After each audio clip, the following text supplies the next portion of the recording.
الحمد لله رب العالمين والعاقبة للمتقين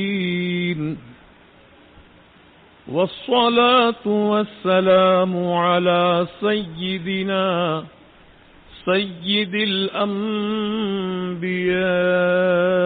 وسيد المرسلين وعلى آله الطيبين الطاهرين وأصحابه الكرام أجمعين أما بعد فأعوذ بالله من الشيطان الرجيم بسم الله الرحمن الرحيم ألا إن أولياء الله لا خوف عليهم ولا هم يحزنون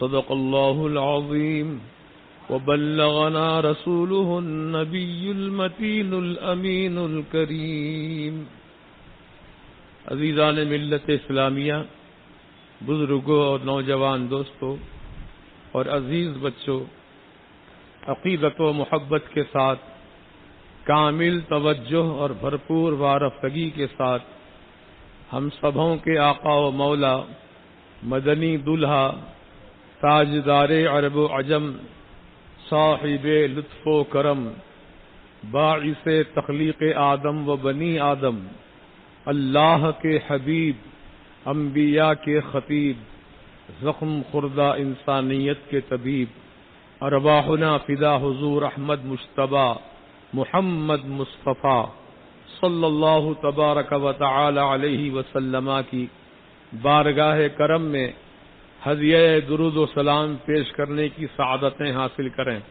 اللہم صلی وسلم وبارک علی سیدنا و نبینا ومولانا محمد معدن الجود والکرم وآلہ وبارک وسلم صلاۃ وسلام علیک یا رسول اللہ صلی اللہ تبارک و تعالی علیہ وسلم۔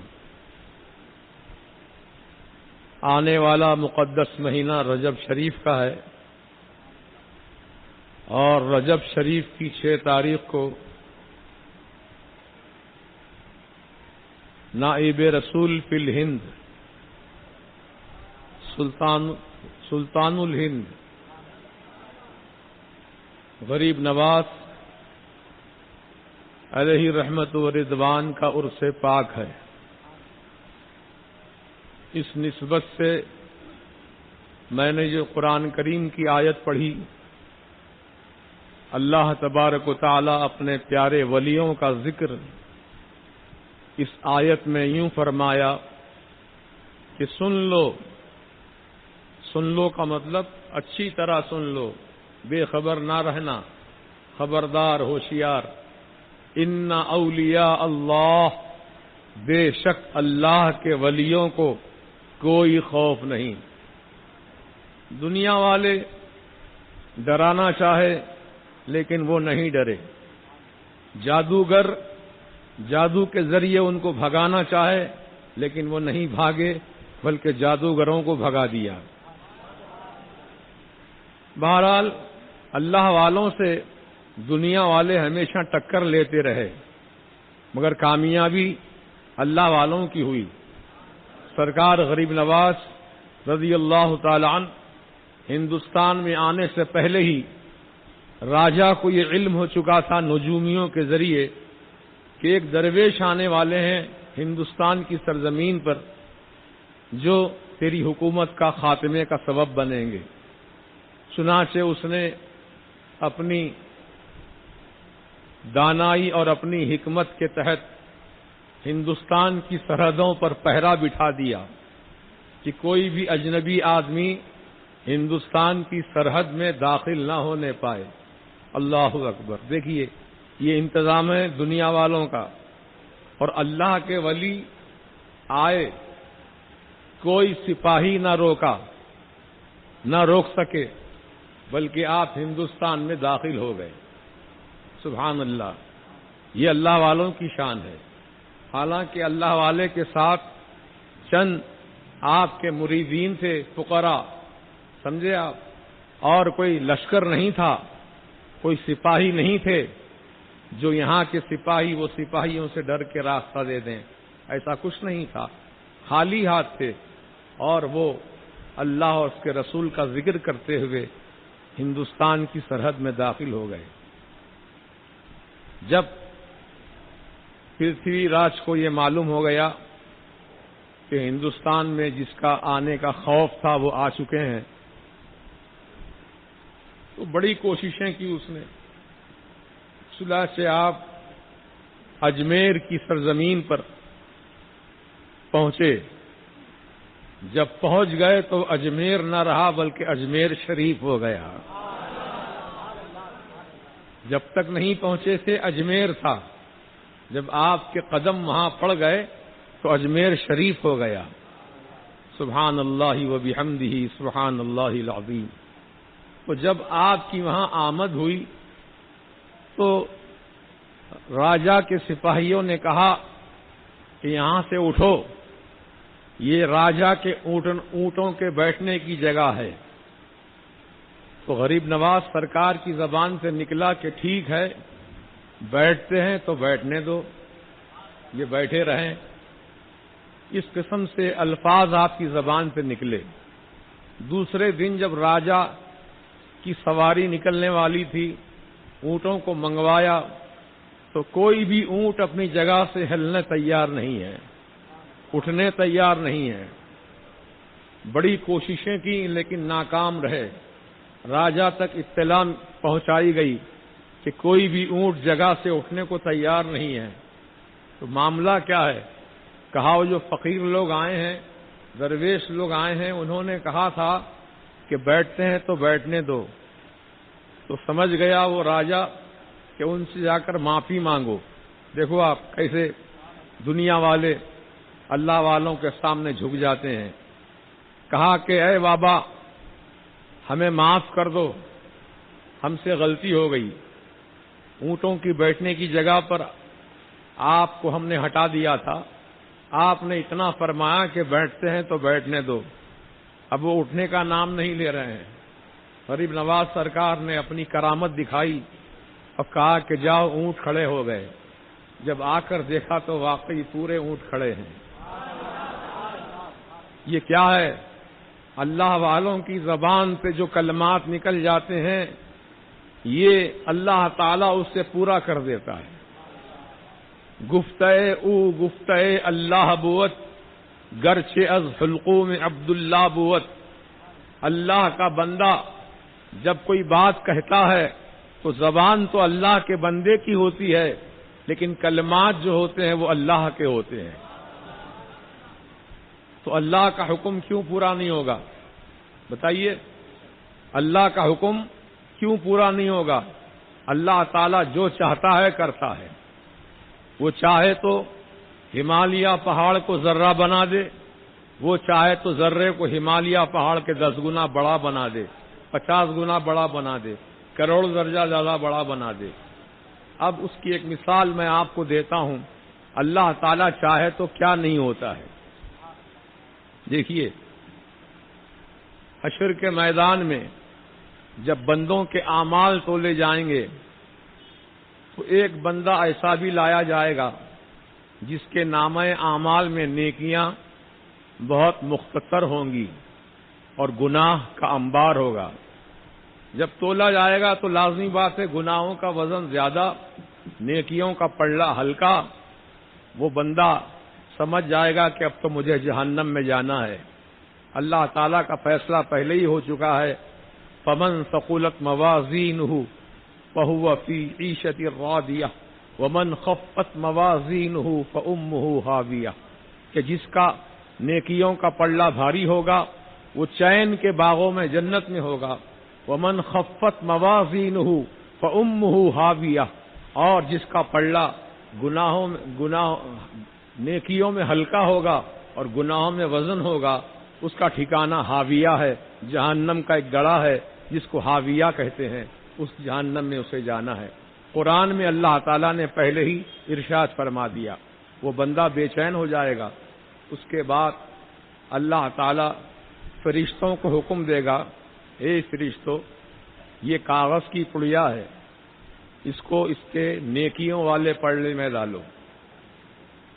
چھوٹی سی کاغذ کی پڑیا، اس کو نیکیوں کے پلڑے میں ڈالا جائے گا تو اس کا پلڑا نیکیوں سے بھاری بھرکم ہو جائے گا، نیکیاں وزنی ہو جائیں گی، گناہ ہلکے ہو جائیں گے۔ بندے کو حیرت ہوگی آخر اس کاغذ میں کیا چیز بندھی ہوئی ہے جس کی وجہ سے نیکیوں والا پلہ بھاری ہو گیا۔ جب اس نے اللہ تعالیٰ کی بارگاہ میں معروضہ کیا کہ یا اللہ تعالیٰ میں دیکھنا چاہتا ہوں اس کاغذ میں کیا چیز بندھی ہے، تو اللہ تعالیٰ نے فرشتوں کو فرمایا کھول کر دکھا دو اس کو۔ جب کھولا گیا، دکھایا گیا تو ایک مٹھی خاک تھی، اس کے اندر مٹی تھی۔ بندے کو اور حیرت ہوگی، یا اللہ یہ تو مٹی ہے، یہ خاک ہے، یہ خاک میں اتنا وزن کہاں سے آ گیا جو میرے نیکیوں والے پلڑے کو وزنی بنا دیا؟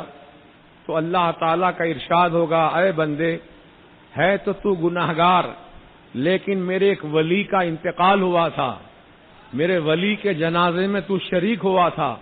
جب میرے ولی کی قبر میں سب مٹی دے رہے تھے، تو نے بھی ایک مٹھی خاک اٹھا کر میرے ولی کی قبر میں ڈالا تھا۔ یہ وہی خاک ہے جو ولی کی قبر میں تو نے ڈالا تھا۔ اب ذرا فیصلہ کرو، جب ولی کی قبر میں مٹی ڈالنے والے کے لیے نجات کا ذریعہ بنا دیا جاتا ہے، تو خواجہ غریب نواز کے آستانے پر جو پھولوں کی چادر چڑھائے گا اس کے لیے کیا حکم ہوگا، اس کے لیے کیا نوازش ہوگی؟ یہ میں نہیں کہتا، اللہ تعالیٰ انعام دینے والا ہے، اللہ تعالیٰ برکتیں دینے والا ہے، اللہ تعالیٰ تھوڑی سی چیز کو بڑا بنانے والا ہے، وہ چاہے تو ذرے کو ہمالیہ پہاڑ کا کئی گنا بڑا بنا دے، یہ اس کی شان ہے۔ لہذا اللہ والوں کی بارگاہ میں حاضری دیتے رہو، اللہ والوں کی بارگاہ میں حاضر ہوتے رہو، اور وہاں بری نیت لے کر نہیں جانا، اچھی نیت لے کر جانا، اچھا ارادہ کر کے جانا۔ جیسے آپ کا ارادہ ہوگا انشاءاللہ ویسا ہی پورا ہوگا۔ یہ فقیر بارگاہ غریب نواز میں حاضر ہونے سے پہلے نیت کیا تھا کہ سرکار آپ کے مزار شریف کی چادر مجھے مل جائے، بس یہ نیت تھی میری۔ قسم اللہ کی، اللہ کے گھر میں بیٹھا ہوں، جھوٹ بولنے والے کو شفاعت رسول نصیب نہ ہو۔ جیسے ہی بارگاہ شریف میں اندر داخل ہوا، وہاں کے مجاور صاحب نے بارگاہ غریب نواز سے چادر لیا اور میرے گلے میں ڈال دیا۔ نہ صرف چادر ڈالا بلکہ کنجیوں کا جھیلا لیا، اور ایک چھوٹا سا دروازہ ہے بائیں جانب، اس دروازے کا قفل کھولا اور ہاتھ پکڑ کر اندر لے گئے۔ مجھے حکم ہوا ہے غریب نواز کا کہ تم کو میں تبرکات کی زیارت کراؤں۔ چنانچہ غریب نواز کے عصا مبارک، غریب نواز کا قرآن شریف، غریب نواز کی تسبیح مبارک جو اس کمرے میں رکھی تھی، وہ سب کی زیارتیں کروائیں۔ دیکھو دل میں کیا نیت تھی، اللہ تعالیٰ نے اسے پورا کیا ہے نا۔ تو اچھی نیت لے کر جاؤ، اچھا ارادہ کر کے جاؤ، جو نیت لے کر جاؤ گے اللہ والوں کے صدقے میں اللہ تعالیٰ پوری کرے گا۔ اس لیے اعلی حضرت امام اہل سنت امام احمد رضا فاضل بریلوی علیہ رحمت و رضوان نے لکھا اپنی کتابوں میں کہ غریب نواز کا آستانہ جو ہے وہ بارگاہ مقبولیت ہے، یعنی وہاں پر جو بھی بندہ، چاہے وہ غیر مسلم ہو، سکھ ہو، عیسائی ہو، مسلمان ہو، کوئی بھی ہو، وہاں آ کر کے غریب نواز کے آستانے میں کوئی سوال کرتا ہے، مانگتا ہے، تو اللہ تعالی کی شان یہ ہے کہ اللہ تعالیٰ اس کی مانگ پوری کر دیتا ہے۔ یہ نہیں دیکھتا کہ کون مانگ رہا ہے، بلکہ اللہ یہ دیکھتا کہاں مانگ رہا ہے۔ یہ غریب نواز سرکار کے آستانے کی شان ہے۔ اسی لیے علامہ حسن بریلوی جو اعلی حضرت کے برادر ہیں، وہ فرماتے ہیں خواجہ ہند وہ دربار ہے اعلیٰ تیرا۔ الفاظ پہ غور کیجئے، خواجہ ہند وہ دربار ہے اعلیٰ تیرا، کبھی محروم نہیں مانگنے والا تیرا، کبھی محروم نہیں مانگنے والا تیرا۔ مانگنے کا سلیقہ چاہیے، مانگنے کا طریقہ چاہیے۔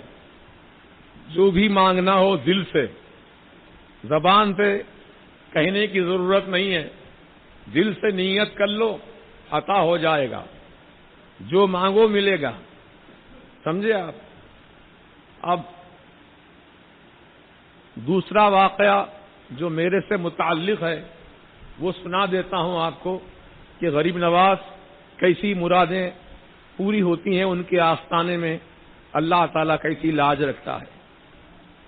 عشاء کی نماز کی اذان میں نے دی شاہجہانی مسجد میں۔ اذان سن کر کے بہت سے لوگ خوش ہوئے، بولے آپ کہاں سے آئے ہیں، کیا نام ہے؟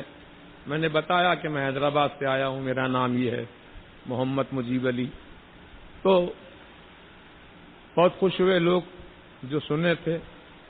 اس کے بعد نماز عشاء ہو گئی۔ نماز عشاء ہونے کے بعد پھر آستانے میں حاضر ہوا اور دل سے یہ نیت اور ارادہ کیا، سرکار آپ کے آستانے کی جو مسجد ہے، مسجد شاہجہانی، اس میں مجھے نماز پڑھانے کا موقع عطا کیجیے۔ کیا عرض کیا میں؟ نماز پڑھانے کا موقع دیجیے۔ میں نے کوئی دولت نہیں مانگی، تخت و تاج نہیں مانگے، امامت کا مصلی مانگا، امامت کا مصلی مانگا۔ عشاء کی نماز کے بعد قسم خوضہ کیے، معروضہ کیا غریب نواز سرکار کی بارگاہ میں۔ پھر صبح ہوئی، فجر کا ٹائم ہوا، فجر کی نماز کے لیے پھر شاہجہانی مسجد ہم پہنچے۔ اذان ہو گئی، سب سنتیں پڑھنے لگے، سنتیں پڑھنے لگے۔ پہلی صف میں میں بیٹھا تھا، امام صاحب نہیں آئے اور وہ مؤذن صاحب ٹہلتے رہے مسجد کے صحن میں کہ امام صاحب کس دروازے سے آئیں گے، کیونکہ تین چار دروازے ہیں مسجد میں آنے کے۔ وہ دیکھتے رہے ادھر سے آئیں گے یا ادھر سے آئیں گے یا ادھر سے آئیں گے، لیکن وہ امام صاحب پتہ نہیں کیوں نہیں آئے، نہیں آئے۔ ادھر نماز کا وقت ہو گیا اور 2-4 منٹ بڑھ گئے۔ وہ مؤذن صاحب آئے، کسی نے کہا نہیں ان سے، دیکھیے آپ غریب نواز کی کرامت دیکھیے، کسی نے ان سے کہا نہیں۔ انہوں نے اپنا رومال نکالا اور نکال کر میرے سامنے پھینکا، چلیے مولانا آپ نماز پڑھائیے۔ قسم خدا کی امامت کا مصلی مانگا تو اللہ کا کرم ہے کہ آج تک امامت کا مصلی اللہ تعالیٰ نے عطا کر رکھا ہے۔ سمجھے آپ؟ اب یہ کہ میری مجبوری ہے، میں معذور ہو گیا ہوں، انشاءاللہ بہت جلد اس لائق اور قابل ہو جاؤں گا کہ پھر نماز پڑھانے کے انشاءاللہ۔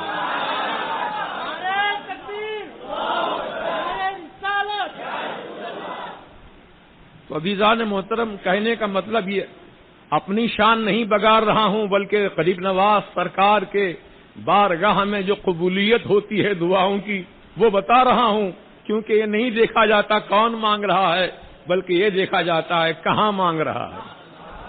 سمجھے آپ؟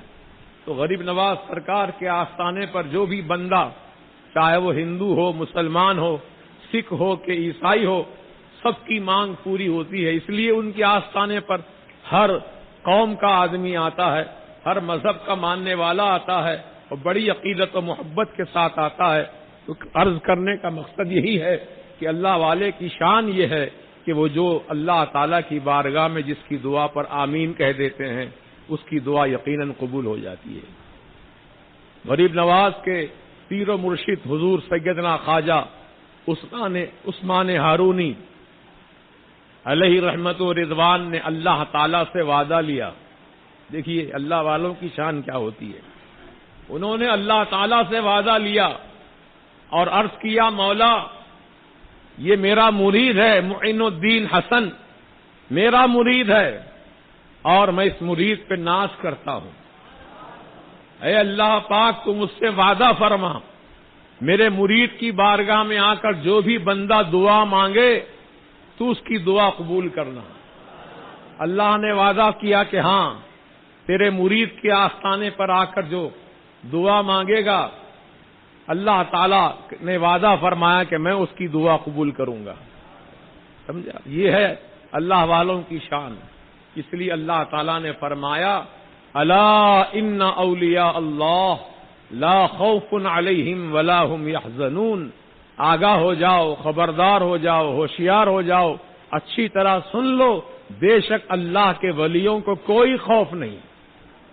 لا خوف علیہم، ان پر کوئی خوف نہیں، ولا هم يحزنون، اور نہ انہیں کسی بات کا رنج و غم ہے.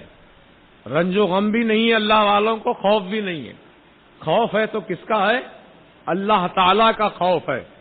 اور دنیا والوں کا کوئی خوف نہیں. نہ کسی پہلوان سے ڈرتے ہیں، نہ کسی سورما سے ڈرتے ہیں، نہ کسی پیر تفنگ سے ڈرتے ہیں، بلکہ آپ کے دل میں صرف اللہ کا خوف ہے. دیکھو جادوگروں نے کس کس طرح سے آپ کو پریشان کیا. آپ واقعات جانتے ہیں، دہرانا مقصد نہیں ہے بلکہ موقع کی نزاکت سے وہ واقعہ عرض کرنا چاہتا ہوں. جادوگروں نے آپ پر پہاڑ کی چٹان الٹا دی اوپر سے. میرے غریب نواز نے انگلی لگائی اور چٹان کو روک دیا. دیکھیے چٹان کوئی معمولی چیز نہیں ہے. ایک پتھر کسی پہ مارے تو پتھر لگ ہی جاتا ہے، کتنا ہی آپ اس کو روکیے، لیکن ایک پہاڑ کی چٹان کو جو اوپر سے ڈالا گیا تاکہ غریب نواز اس پتھر کے نیچے دب جائیں اور ختم ہو جائیں. لیکن اللہ والوں کی شان یہ ہے کہ انگلی لگا دی، ٹھہر گیا وہیں پر. سمجھے آپ؟ نہ جانے کس کس طریقے سے مقابلہ کیا. کبھی میدان میں سانپ بنا دیے، رسیوں کو سانپ بنایا اور دوڑایا سانپوں کو. میرے غریب نواز سرکار نے اپنے مریدوں کو ساتھ لیا اور زمین پر ایک لکیر کھینچ دی، دائرہ بنا دیا حصار کا. جو بھی سانپ آتا وہ لکیر تک آتا، لکیر کے اندر نہیں آتا. لکیر تک آتا، حصار باندھ دیا آپ نے. اللہ اکبر. تو جادوگر پریشان ہے کہ میں تو سوچا تھا کہ میرے بنائے ہوئے سانپ ان کو لپٹ جائیں گے، کاٹیں گے، ڈسیں گے، ڈر کے بھاگیں گے، لیکن ایسا کچھ نہیں ہوا. بلکہ جو بھی سانپ آتا وہ لکیر کے پاس اپنا دم توڑ دیتا، اس کی طاقت ختم ہو جاتی. جب اس نے دیکھا کہ زمین پر جادو نہیں چل رہا ہے تو میں ہوا میں اڑ کر ان پر جادو کروں گا اور پتھر برساؤں گا. چنانچہ جوگی جے پال اس کا نام تھا، وہ ہوا میں اڑنے لگا جادو کے زور سے. دیکھیے جادو بھی کتنا خطرناک ہوتا ہے. آدمی لوگ ہیں سب بیکار کی باتیں ہیں، ایسا کچھ نہیں ہوتا، ایسا نہیں ہے. جادو ہے اور جادو سے بڑے بڑے واقعات رونما ہو جاتے ہیں. سمجھے آپ؟ تو یہ جادوگر ہوا میں اڑنے لگا جادو کے زور سے. غریب نواز سرکار نیچے دیکھ رہے ہیں، اس کو نہیں دیکھ رہے کہاں تک اڑتا جا رہا ہے، بلکہ سرکار غریب نواز کی نگاہیں زمین پر جھکی ہیں. وہ اڑتا جا رہا ہے، اڑتا جا رہا ہے، اڑتا جا رہا ہے. غریب نواز کی لکڑی کی کھڑاون، لکڑی کی بنی ہوئی کھڑاون وہاں بازو رکھی تھی. آپ نے اپنی لکڑی کی کھڑاون کو حکم دیا، کیا دیکھتی ہے، جا اس کافر کا کفر توڑ دے، اس کافر کا کفر توڑ دے. یہ نہیں فرمایا کافر کو ختم کر دے. الفاظ پہ غور کیجئے، اللہ والوں کی شان کتنی وسیع النظر ہوتی ہے کہ فرماتے ہیں لکڑی کی کھڑاون سے جا اس کافر کے کفر کو توڑ دے، اسے نیچے لے آ. چنانچہ وہ کھڑاون گئی، ہوا میں اڑی مزائل کی طرح. اور وہ اس کے سر کے اوپر پہنچ گئی اور سر پہ اس کے برسنے لگی، مارنے لگی اس کو، اور مارتے مارتے نیچے لے آئی، دونوں گھٹنوں کے بل گھٹنے ٹیک کر ہاتھ جوڑ کر جوگی جے پال آپ سے معافی مانگنے لگا، کہا کہ حضور ہم سے بہت بڑی بھول ہو گئی، ہم سے بہت بڑی خطا ہو گئی، ہم آپ سے ٹکر لینے کے لیے آئے تھے لیکن آپ نے ہمارے ہر وار کو، ہر جادو کو ناکام کر دیا، اب آخری حربہ بچاتا ہوا میں اڑ کر آپ سے حملہ کروں، پتھروں کی بارش آپ پر کروں، لیکن وہ بھی ناکام ہو گیا، اب مجھے معاف کر دیجئے۔ دیکھو معافی چاہ رہا ہے۔ میرے آقا غریب نواز نے فرمایا کلمہ پڑھ کے مسلمان ہو جا۔ چنانچہ اس نے کلمہ پڑھا اور اسلام کی طاقت کو سمجھا، اسلام کی شان و شوکت کو سمجھا کہ اسلام کتنا طاقتور مذہب ہے، اللہ کے ماننے والے کتنے طاقتور ہوتے ہیں۔ اس نے سمجھا کہ یہ تو معمولی بوڑھا آدمی ہے، اس کو میں یوں ختم کر دوں گا جیسے کہ آج کل لوگ سوچ رہے ہیں یہ مسلمانوں کو ہم یوں پہ ختم کر دیں گے۔ اللہ کا کرم ہے، مسلمان اکیلا نہیں ہے، مسلمان کے ساتھ اللہ کی طاقت ہے۔ بولو، مسلمان کے ساتھ اللہ کی طاقت ہے۔ اللہ تعالیٰ قرآن کریم میں ارشاد فرماتا ہے وَهُوَ مَعَكُمْ أَيْنَمَا كُنْتُمْ، اور وہ اللہ تمہارے ساتھ ہے تم جہاں کہیں رہو۔ میرے سرکار جب غار ثور میں پہنچے تھے، مکے کے بڑے بڑے کافر سورما، اپنے وقت کے سورما کافر حضور کو ختم کرنے کے لیے معاذ اللہ پیچھا کیے، تو وہ پہاڑ تک پہنچ گئے تھے جس پہاڑ کے غار میں حضور تشریف فرما ہے۔ سیدنا ابو بکر صدیق رضی اللہ تعالی عنہ کو بڑی فکر ہوئی کہ اب کیا ہوگا۔ دیکھو، جو کافر حضور کے دشمن ہیں وہ غار تک پہنچ گئے، ان کے پاؤں نظر آ رہے ہیں اندر سے، کافروں کے پیر نظر آ رہے ہیں اندر سے، تو سیدنا ابو بکر صدیق رضی اللہ تعالیٰ عنہ ڈرنے، خوف کھانے لگے، یعنی مطلب اب کیا ہوگا، اپنی فکر نہیں ہے، سرکار مدینہ علیہ السلام کی فکر ہے، میرے آقا کے ساتھ کیا سلوک کریں گے۔ تو اللہ کے نبی نے کیا فرمایا، لا تحزن ان اللہ معنا، اے ابو بکر غم نہ کرو، بے شک اللہ ہمارے ساتھ ہے۔ سبحان اللہ و بحمدہ سبحان اللہ العظیم۔ اے مسلمانوں، اپنے آپ کو کمزور نہ سمجھو، اپنے آپ کو اکیلا و بے بس مت جانو، بلکہ مسلمان ایک طاقتور قوم کا نام ہے۔ اس لیے ہمارے ہاتھوں میں طاقت نہیں ہے، لیکن اللہ تعالی اپنے بندوں کے ساتھ ہے، اس کی طاقت ہے، اس کی قوت ہے، وہ جو چاہے کرے۔ تو وہاں پر مکڑی نے جالا تن دیا فوراً، اور کبوتری نے انڈے رکھ دیے۔ وہ کافر آپس میں مشورہ کرنے لگے، یہاں تک تو پاؤں کے نشان نظر آ رہے ہیں، اب اس کے آگے نہیں، ہو نہ ہو اسی غار کے اندر چھپے ہوں گے۔ تو ایک کافر بولا نہیں، اس غار میں نہیں ہو سکتے، کیونکہ یہ دیکھو مکڑی کا جالا صحیح سلامت ہے، اگر یہ اندر جاتے تو مکڑی کا جالا ٹوٹ جاتا اور یہ کبوتری کے انڈے جو ہے یہ ختم ہو جاتے، ہے نا، کبوتری کے انڈے پھوٹ جاتے، یقیناً یہ یہاں نہیں ہے۔ وہ کبوتری کے انڈوں سے اور مکڑی کے جالے سے اللہ تعالیٰ نے اپنے حبیب کی حفاظت کا انتظام کیا، یہ اللہ کی شان ہے۔ یوں بھی اللہ کے نبی کے آمنے سامنے آ بھی جاتے تو ان کی اتنی طاقت نہیں تھی کہ نبی سے مقابلہ کر لیتے۔ سراقہ ابن جاشم ننگی تلوار لے کر آیا تھا، حضور کو گرفتار کرنے کے لیے میرے آقا نے گرفتار کر لیا، فرمایا یا ارض خذی، اے زمین پکڑ لے اس کو۔ زمین میں گھوڑے کے پاؤں دھس گئے، زمین نے پکڑ لیا سراقہ کے گھوڑے کے۔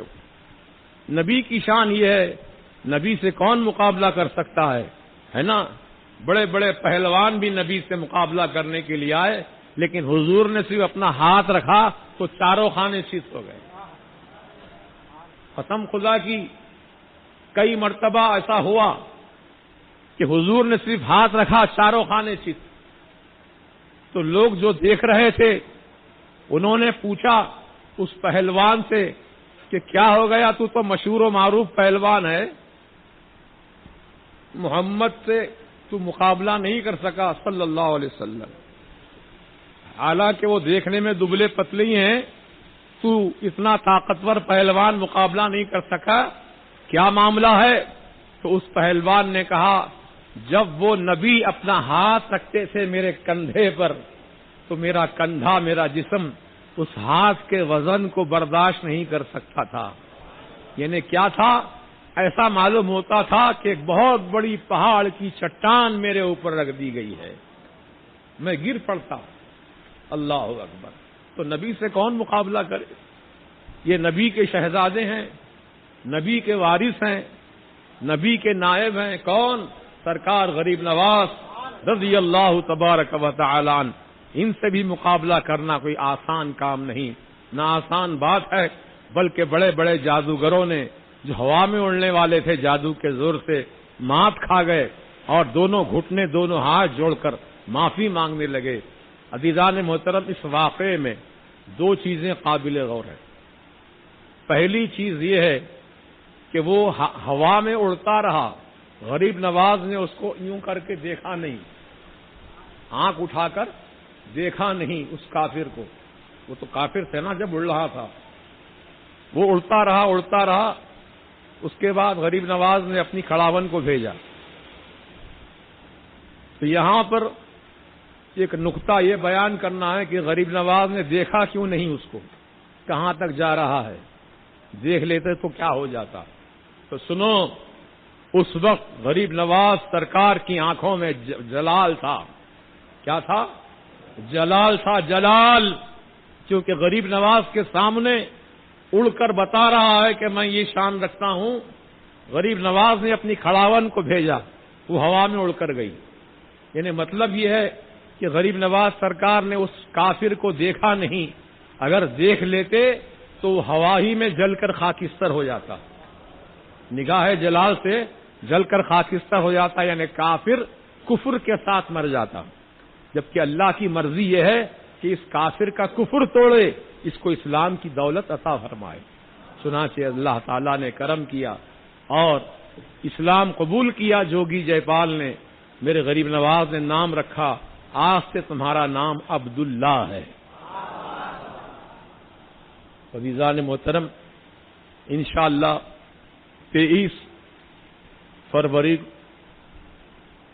نا 23 فروری اتوار، یعنی آنے والا اتوار جو ہے، آج تو جمعہ ہے اللہ کے فضل سے، ہفتہ پرسوں اتوار کو بعد نماز عشاء آپ کو یہیں پر آنا ہے.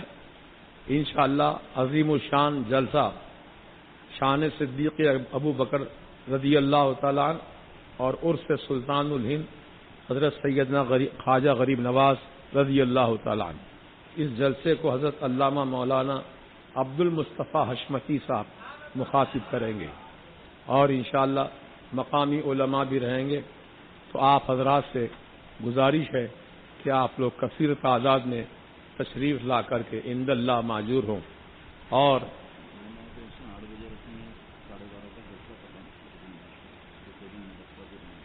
عشاء کی نماز 8 بجے رہے گی اس دن.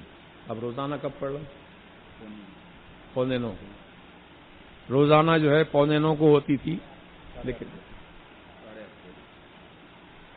روزانہ 8:30 کو ہوتی تھی نماز، لیکن جلسہ جس دن ہوگا اتوار کے دن 8 بجے انشاءاللہ نماز عشاء ادا کی جائے گی، کیونکہ 12 بجے تک جلسہ ختم کر دینا ہے انشاءاللہ.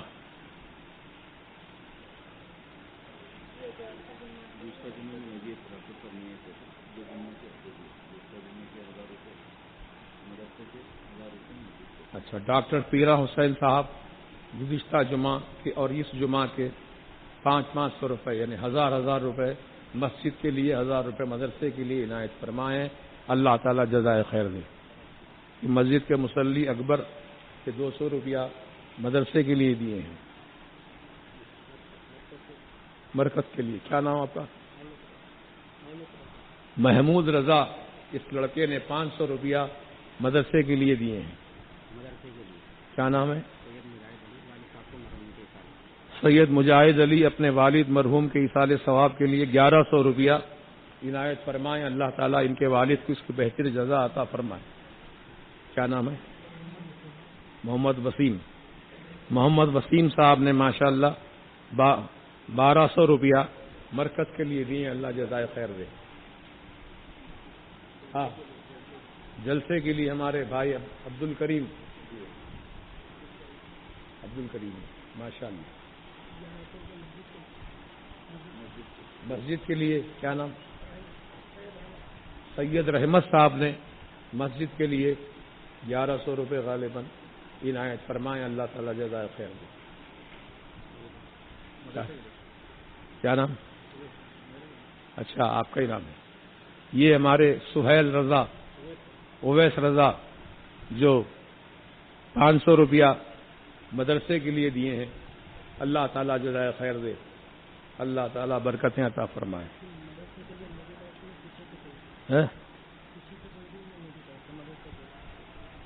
اچھا محمد عمر 100 روپیہ مدرسے کے لیے دیے ہیں. پیچھے سے کسی بھائی نے 150 روپیہ بھجوائے ہیں. اللہ تعالیٰ جزائے خیر دے. ڈاکٹر پیرا حسین صاحب جلسے کے لیے 500 روپے دیے ہیں. اللہ تعالیٰ جزائے خیر دے. فراز الدین صاحب مدرسے کے لیے 500 روپے دیے. اوپر کی گنڈی لگائیے. اوپر کی کیا نام ہے بیٹا؟ یوسف میاں مدرسے کے لیے کتنے ہیں؟ 1500. 2000 روپے دیے ہیں. اللہ تعالیٰ جزائے خیر دے. ٹوپی کہاں ہے آپ کی؟ ٹوپی پہن. جی کیا نام ہے؟ محمد کریم صاحب مدرسے کے لیے 600 روپیہ دیے ہیں. اللہ جزائے خیر دے. لو بیٹا کیا نام ہے؟ سرفراز خالد. سرفراز نام کے بچے نے 100 روپیہ دیا ہے. اللہ تعالیٰ جزائے خیر دے. کیا نام بول؟ بھیجیں کسی نے 100 روپیہ. اللہ جزائے خیر دے. مجاہد رضا صاحب یہ 500 روپے مدرسے کے لیے دیے ہیں. اللہ جزائے خیر دے. وعلیکم السلام. گجویل شریف سے آئے ہیں ماشاءاللہ مدرسے کے لیے 1200 روپے آپ نے عطا فرمایا. کیا نام ہے؟ سید عبد المتین صاحب. اچھا جو وہاں پر درگاہ ہے 11 شہداء کے نام سے اس درگاہ کے متولی ہیں. ماشاءاللہ آپ نے 1200 روپے عطا فرمائے. کیا نام؟ جہانگیر میاں نے 200 روپیہ دیے ہیں. ٹوپی پہنو.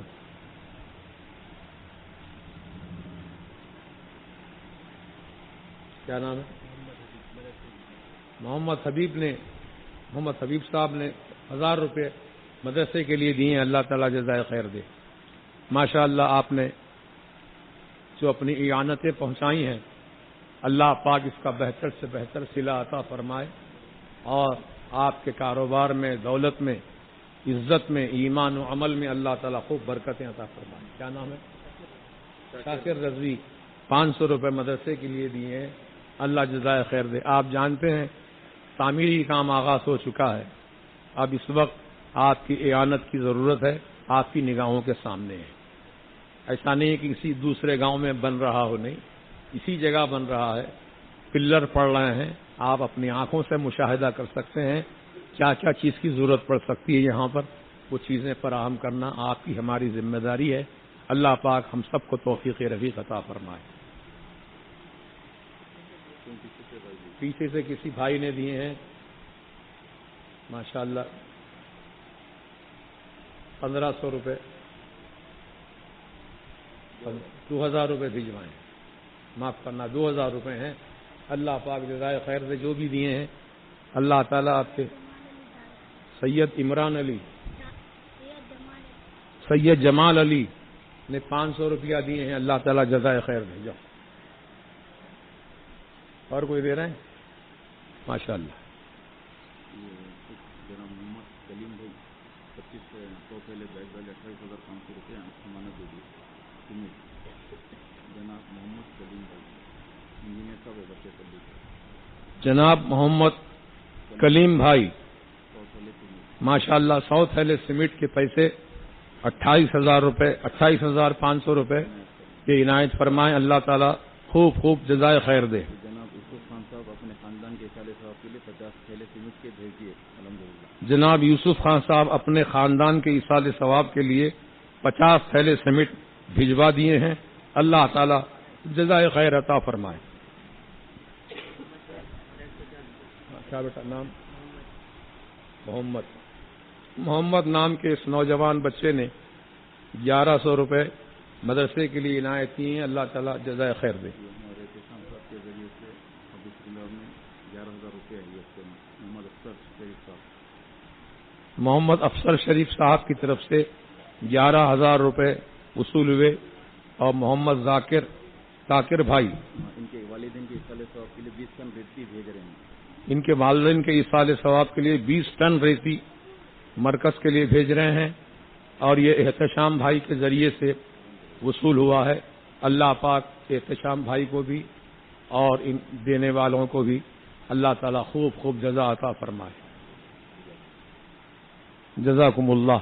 اور جتنے میرے بھائیوں نے تعاون کیا اللہ پاک آپ سب کو توفیق دے. اور جو حضرت آن لائن اپنے ٹرسٹ کے اکاؤنٹ میں ٹرانسفر کر رہے ہیں ان کے لیے بھی دعا کر رہے ہیں. اور جو میرے بھائی آن لائن ٹرسٹ کے اکاؤنٹ میں جمع کر رہے ہیں ان کا بھی میں شکریہ ادا کرتا ہوں. دعا کرتا ہوں اللہ تعالیٰ ان کو بھی جزائے خیر عطا فرمائے.